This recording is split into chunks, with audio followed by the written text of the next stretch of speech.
you mind if we just back you up a little bit? Can you just introduce yourself to me and Have you got the wrong person? I know, I'm suddenly worried. Is it a different Ken Robinson? Yes. Sorry. A bit awkward all now, isn't it? And maybe just tell me what it is that you do. I'd be very interested to hear that.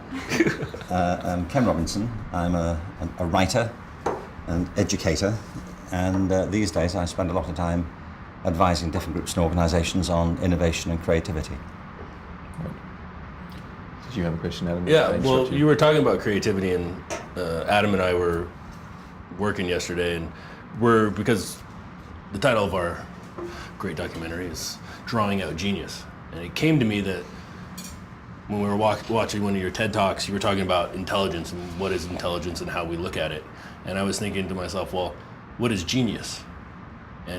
And so I wanted to know your thoughts on what is genius and how does intelligence and creativity all work in that composition, I guess.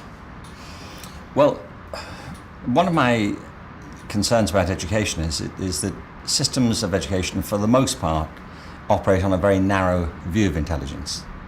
I'm always keen to say I never speak generally in criticism of teachers or particular institutions. I mean, there are good and bad in everything. I mean, there are great teachers, there are terrible teachers, there are good lawyers and awful lawyers. I mean, it just goes to the territory.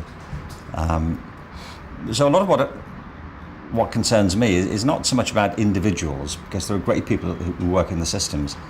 It's about the dominant culture that people operate within.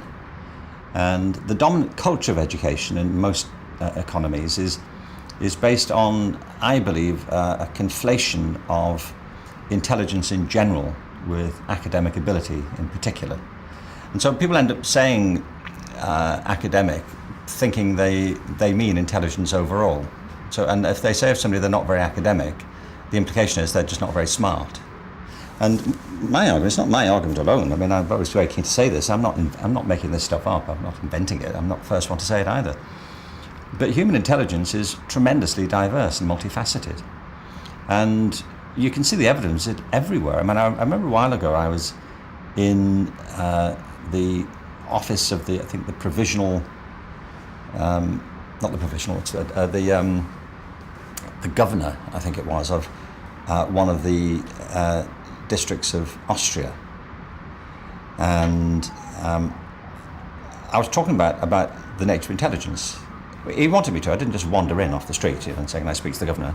I have things to say about intelligence to him." I mean, it was a meeting that had been arranged. Mm-hmm. And he said, "What do you mean intelligence? Where's the evidence that intelligence is very diverse?"